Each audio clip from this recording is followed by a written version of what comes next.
Damai dan sejahtera, Tuhan memberkati, menyertai, dan melindungi. Salpe.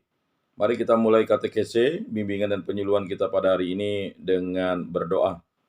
Dalam nama Bapa dan Putra dan Roh Kudus. Amin. Allah Tritunggal yang Maha Kudus, kami mengucap syukur dan berterima kasih atas karya agungmu. Kami dipertemukan dalam kondisi apapun. Kami siap untuk mendengar segala pengajaran yang berasal daripadamu. Berkatilah kami agar kami dimampukan untuk menjadi pribadi-pribadi yang mewartakan kasih Kristus dengan sikap, perbuatan, dan perubahan dari tingkah laku kami. Semoga kami dimampukan menjadi pribadi yang mampu menjadi anak-anak-Mu yang kembali dan berbalik kepadamu. Berkatilah kami. Berkatilah kegiatan ini dari awal sampai akhir, sehingga kegiatan ini berguna bagi pertumbuhan iman kami. Semua doa ini kami serahkan dengan perantaraan Tuhan kami Yesus Kristus, yang hidup dan meraja, kini dan sepanjang segala masa. Amin. Dalam nama Bapa dan Putra dan Roh Kudus. Amin.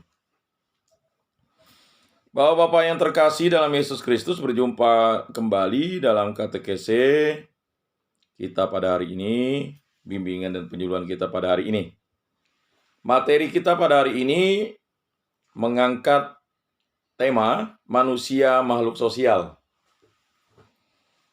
Allah mencipta manusia sebagai makhluk sosial dan bukan orang yang berdiri sendiri di dunia.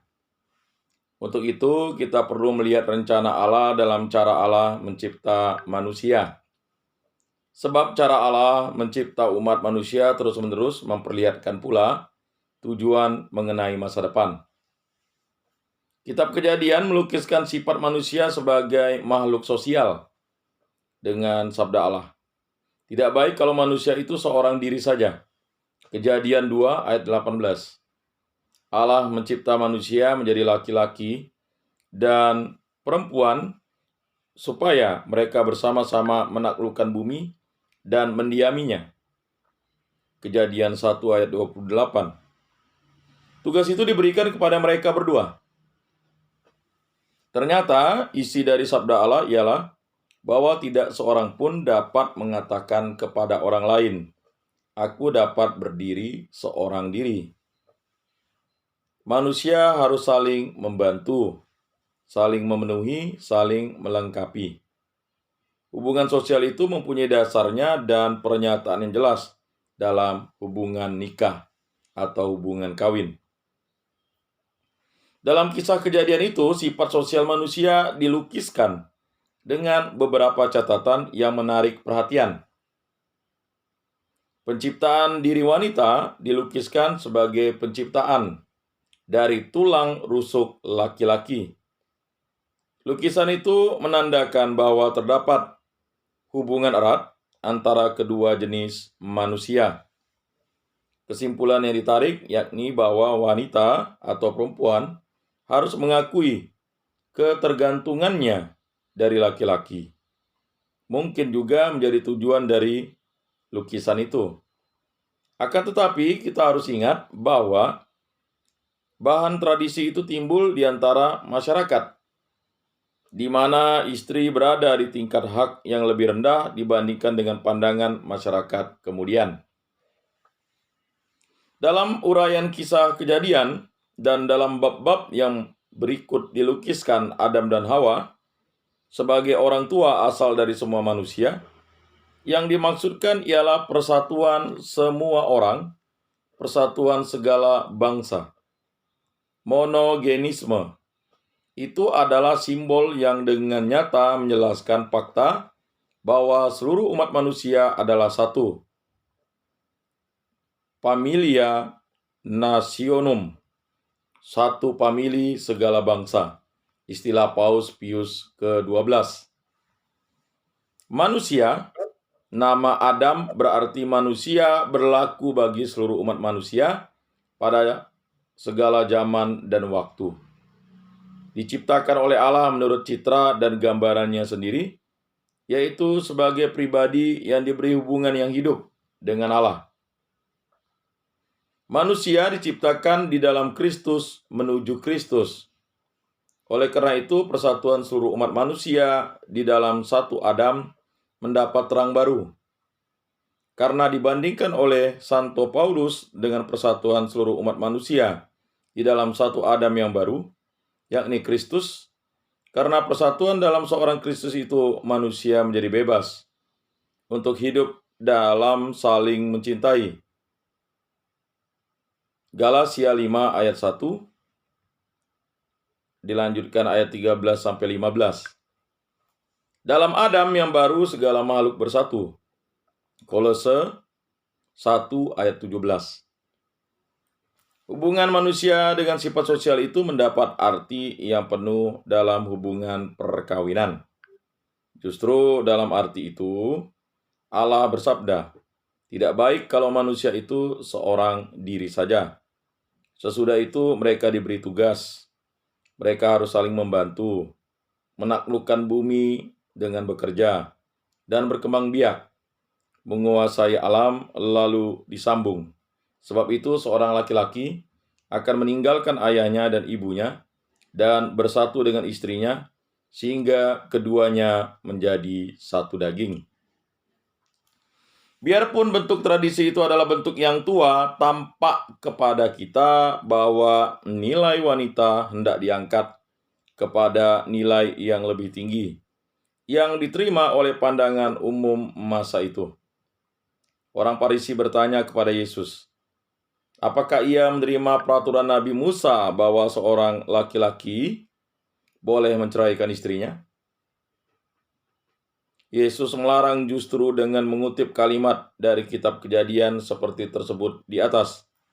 Suami istri merupakan satu atau suatu persatuan yang tidak terpisahkan. Matius 19 ayat 3 sampai 10. Soal perkawinan sendiri akan dibicarakan kemudian dalam hubungan dengan sakramen. Di sini terutama hendak dipandang sebagai dasar sifat manusia sebagai makhluk sosial. Masa depan sudah mulai datang, masa depan di mana sifat sosial manusia berkembang menuju persatuan yang makin lama makin erat. Keinsapan bahwa kita bersama-sama harus berusaha untuk membentuk suatu masyarakat yang adil dan makmur, hidup benar di dalam hati bangsa kita. Kita tahu bahwa hal ini tidak terbatas pada bangsa kita sendiri, melainkan harus berkembang kepada umat manusia di seluruh dunia, di mana akan terdapat rezeki yang cukup untuk semua orang. Akan diberantas segala penyakit, akan hilang perbedaan kelas kaya dan kelas miskin. Rasa bahagia akan dinikmati oleh seluruh umat manusia. Untuk maksud itu, kita sekarang harus berkorban. Kita sekarang harus berusaha supaya akan datang masa depan yang gilang gemilang untuk bangsa kita, malahan untuk seluruh dunia. Akan tetapi, mengapa saya atau kita sekarang harus berkorban? Toh, saya dan kita pun manusia, bukan? Manusia zaman yang akan datang tidak lebih berharga daripada saya dan kita. Lantas, mengapa saya dan kita, seorang pribadi yang bernilai rohani juga, harus dikorbankan untuk kebahagiaan manusia yang akan datang yang tidak lebih bernilai? Lagi pula masyarakat manusia yang akan datang tidak lebih daripada masyarakat manusia sekarang ini. Jadi Bapak-Bapak yang terkasih dalam Yesus Kristus, sebagai pengikut Kristus kita sering mungkin berpikir, mengapa saya dikorbankan?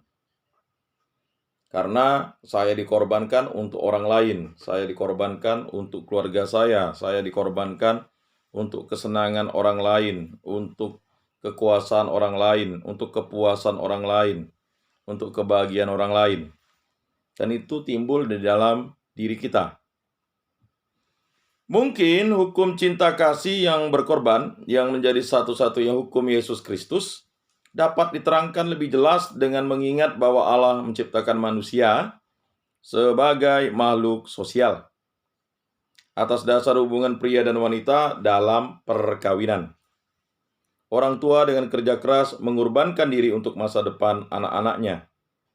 Mereka sudi berkorban demi kebaikan anak-anaknya di masa depan. sebab mereka yakin bahwa mereka sendiri tetap hidup dalam diri anak-anaknya kelak. Bukankah kita yang sekarang hidup dan bekerja bersama-sama, bekerja untuk masa depan anak-anak kita? Kalau kita bekerja bersama-sama, supaya masyarakat masa depan akan lebih baik, kalau untuk itu, kita bersama-sama berkorban.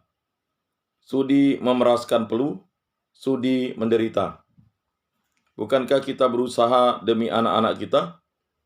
Bukankah sangat tepat kalau perintah bekerja, menaklukkan bumi, mengusahakan tanah, menguasai dunia, dihubungkan dengan tugas berkembang biak, memenuhi bumi? Benar bahwa tidak semua manusia menikah. Juga tidak semua suami istri mendapat anak. Akan tetapi, itu merupakan suatu pengecualian. Mengapa? Karena kita adalah kehendak Allah yang tidak mengurangi sahnya peraturan kodrat ciptaan Allah, bahwa manusia dari kodratnya dalam perkawinan memperbanyakkan jenis umat manusia. Orang tua yang mempunyai anak mungkin lebih baik mengerti bahwa usaha kita sekarang untuk menjamin masa depan yang makmur adalah benar. Mengingat bahwa mereka hidup terus di dalam diri anak-anak kemudian. Hanya kerja sama dan korban seluruh masyarakat, orang tua sekarang akan menjamin masa depan yang gilang gemilang bagi masyarakat anak-anak kita kelak. Jadi bapak-bapak yang terkasih, mungkin banyak bertanya-tanya, mengapa kita dikorbankan untuk sesuatu kesenangan, kebahagiaan, mungkin suatu kekuasaan? Jawabannya adalah karena kita menjadi makhluk sosial. Jadi itu materi yang ke-27.